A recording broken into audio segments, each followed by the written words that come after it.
The mining colony on Theta 7 had been silent for 3 days. Angel sat by the dying embers of what had once been the main hall's heating core, her knees pulled tight against her chest. At 19, she was the youngest xenobiologist ever assigned to a frontier outpost, a fact that had filled her with pride exactly 72 hours ago. Now it meant nothing. The communication arrays were destroyed. The emergency beacon had failed, and everyone else was gone. The creatures had come from the forests, massive, six-legged predators the colonists had nicknamed Night Stalkers. They were apex hunters, intelligent enough to coordinate attacks, strong enough to tear through reinforced steel. The evacuation had been chaos. Angel had been in the biolab when the alarm sounded, and by the time she'd reached the landing pad, the last shuttle was already disappearing into the violet sky. She'd been alone ever since. The fire crackled, sending sparks dancing into the darkness. Angel wiped her eyes with the back of her hand, though the tears kept coming. She wasn't built for this. Not the solitude, not the fear, not the constant certainty that every shadow held teeth and claws. Her survival training felt like a distant joke now. What good was knowing the edible plants of Theta 7 when she was too terrified to leave the building? A sound made her freeze. Soft footfalls barely audible over the wind howling through the broken windows. Angel's hand moved to the plasma cutter beside her, her only weapon, and she held her breath. The Night Stalkers were nocturnal. If one had found her. But the shape that emerged from the darkness was smaller than she expected. It was a cub, no larger than a Terran wolf pup, though its 6 legs and armored plating marked it unmistakably as a Night Stalker. Its scales were still soft, mottled gray and black, and its eyes, 4 of them, arranged in pairs, reflected the firelight with an almost curious gleam. It should have been terrifying. Instead, something in Angel's chest twisted with an emotion she couldn't name. The cub tilted its head, studying her with an intensity that seemed far too intelligent for something so young. Then it made a soft, chittering sound, almost like a purr, and padded closer. Angel didn't move. She barely breathed.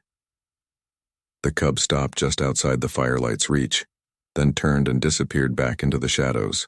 Angel exhaled shakily, her heart hammering. Had it gone to get the others?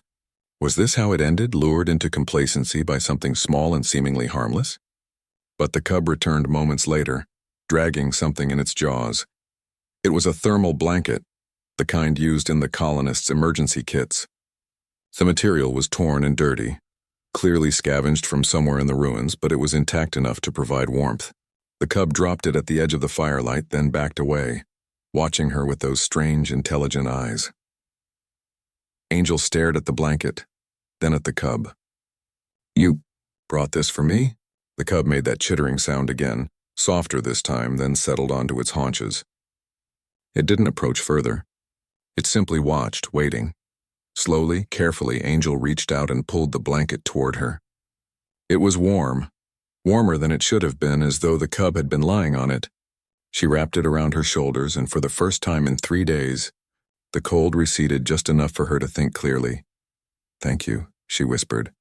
The cub's ears, small, pointed things she hadn't noticed before, twitched forward. Casper found her 4 days later. He was a rescue specialist, part of a military team sent when Theta 7 went dark. He'd expected to find bodies, maybe a few survivors holed up in the secure zones. He hadn't expected to find Angel sitting cross-legged by a makeshift fire, a Night Stalker cub curled up beside her like a domesticated pet. "Don't shoot." Angel's voice cracked from disuse, but the command was clear. "He's with me." Casper lowered his rifle slowly, his dark eyes moving between the young woman and the creature that should have killed her a dozen times over. "Ma'am, I need you to move away from that thing very carefully. His name is Scout." Angel interrupted, her hand resting protectively on the cub's head.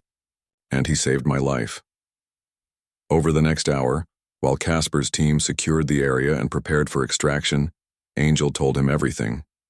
How Scout had brought her food when she was too afraid to leave the building. How he'd warned her when adult Night Stalkers came close, his low growls giving her time to hide. How he'd slept by her side every night, sharing his warmth when the temperatures dropped below freezing. "They're not just predators," Angel said, her voice gaining strength as she spoke. "They're intelligent. Maybe not like us, but enough to recognize." "I don't know." Suffering? Need? Scout saw me crying and decided to help. That's not instinct. That's empathy.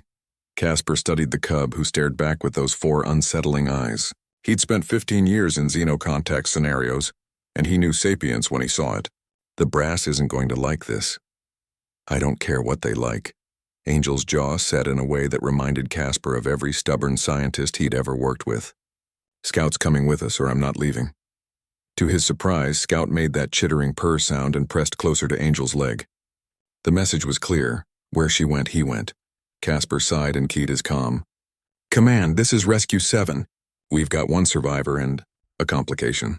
Requesting xenobiology consultation on extraction.